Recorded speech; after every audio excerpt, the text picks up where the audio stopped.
Hello friends, ఎలా ఉన్నారు? మన సౌర కుటుంబంలో ఉన్న రెండవ అతిపెద్ద గ్రహమైన gas giant and beautiful planet శని గ్రహం యొక్క ఉపగ్రహాల్లో ముఖ్యమైనది మరియు పెద్దదైన ఉపగ్రహం టైటాన్. ఇది ఎందుకు ముఖ్యమైనది అంటే దీనిపై ఉన్న అతి ఎక్కువ సాంద్రత కలిగిన వాతావరణం. ఇది జీవానికి అనుకూలమైనది. ఒకవేళ మన సోలార్ సిస్టంలో నెక్స్ట్ లైఫ్ కనుగొంటే అది ఈ గ్రహంపైనే అయి ఉండవచ్చు. మన భూమి విషయానికొస్తే భూమిపై జీవం కొద్ది కాలంలో ఏర్పడలేదు. ఎన్నో కోట్ల సంవత్సరాలు వేడి వాతావరణం నుండి చల్లబడి ఆమ్ల వర్షాలు ఆపై చల్లబడి ద్రవ రూపంలోకి నీరు మరియు ప్రీబయాటిక్ సూప్ ఏర్పడి అనుకూలమైన వాతావరణంలో ఆక్సిజన్, నైట్రోజన్, కార్బన్, సల్ఫర్ లాంటి మూలకాలు అమైనో యాసిడ్స్గా ఏర్పడి జీవం ఏర్పడడానికి కారణమయ్యాయి. ఆ పైన పెద్ద డైనోసార్స్ లాంటి జీవులు ఎవల్యూషన్ అయ్యాయి. అయితే భూమిపై పూర్వం ఇలాంటి వాతావరణం ఉండేదని, కానీ టైటాన్ అట్మాస్ఫియర్ అనేది అందుకు పూర్తి విభిన్నంగా ఉన్నది. ఈ గ్రహంపై పాలియమైన్ అనే పదార్థం ఉందని కూడా కనుగొన్నారు. అయితే దీనిని క్రిస్టియన్ హైగెన్స్ కనుగొన్నారు. 1979 నవంబర్ 12న వోయేజర్ 1 దీనిని క్యాప్చర్ చేసింది.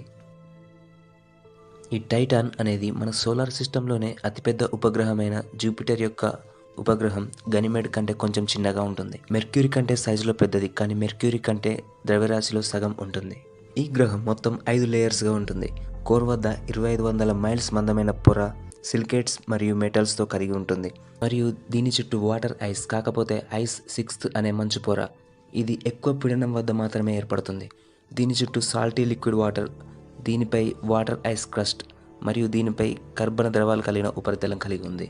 ఈ టైటాన్ గ్రహం యొక్క గ్రావిటీ అనేది మన భూమిపై మనం 1 మీటర్ ఎత్తుకు దూకగలిగితే ఈ టైటాన్పై 7 మీటర్లు ఎత్తు వరకు దూకగలరు. మన భూమి నుండి శని గ్రహానికి పంపిన క్యాసినీ హైగెన్స్ ప్రోబ్ అనే ఉపగ్రహం 2004 జూలైలో శనిగ్రహ కక్షలోకి చేరి 2004 డిసెంబర్లో ఈ ప్రోబ్ నుండి వేరు చేయబడి టైటాన్ వైపుగా వెళ్ళి 2008 జనవరిలో టైటాన్ ఉపరితలం పైకి వచ్చింది.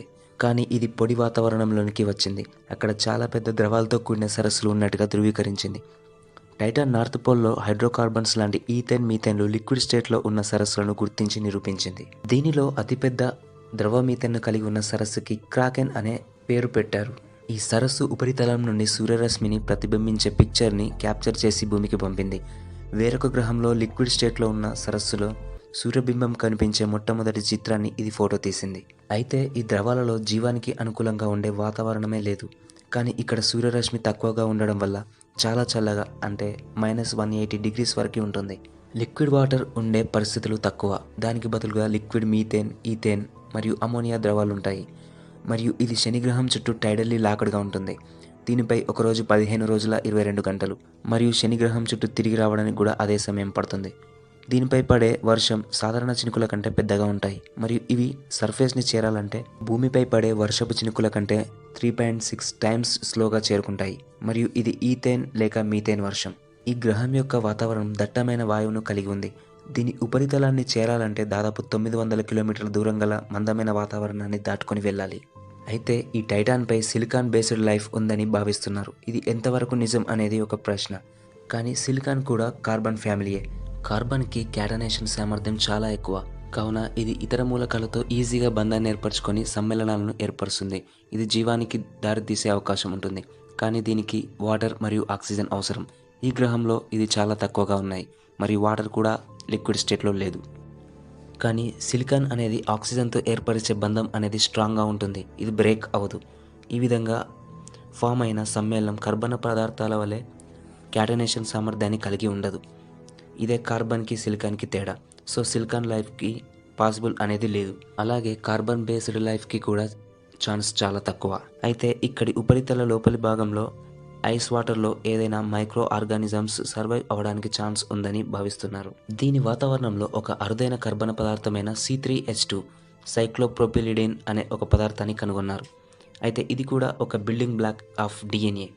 సో ఇది ఏలియన్ లైఫ్కి సంబంధించినది కావచ్చు, మేబీ కాకపోవచ్చు కూడా. మరియు మీథేన్ని తినే బ్యాక్టీరియా భూమిపై ఉంది, మరియు టైటాన్ గ్రహంపై మీథేన్ అనేది సముద్రాలు, సరస్సుల రూపంలో ఉంది. అయితే ఈ మీథేన్ సరస్సులలో ఏవైనా మైక్రోబ్ లాంటి జీవులు జీవనం సాగిస్తుండొచ్చు, లేక స్విమ్ చేస్తూ ఉండొచ్చు. కానీ ఇంకా జీవం ఇక్కడ ఖచ్చితంగా ఉందని నిరూపించబడలేదు. 2025లో నాసా టైటాన్ పైకి డ్రాగన్ ఫ్లై అనే డ్రోన్ని పంపనుంది. ఇది 1.4 బిలియన్ కిలోమీటర్స్ ప్రయాణించి 2034లో దాన్ని చేరుకొని అక్కడి వాతావరణంలో ఏదైనా జీవం ఉందా అనే అంశంపై పరిశోధన చేయనుంది. సో అప్పటి వరకు మనం వెయిట్ చేయాల్సిందే. అయితే ఈ విశ్వంలో మనం ఒంటరి వాళ్ళమా కాదా అనే విషయం కనుక చూసుకుంటే మనం ఖచ్చితంగా కాదు. ఏదో ఒక ఎక్సో ప్లానెట్లో లైఫ్ ఉండే ఉంటుంది. మనకంటే అడ్వాన్స్డ్ సివిలైజేషన్స్ కూడా ఉండి ఉండొచ్చు. Okay friends, and thanks for watching. ఈ వీడియో నచ్చితే లైక్, షేర్ చేసి సబ్స్క్రైబ్ చేసుకోండి.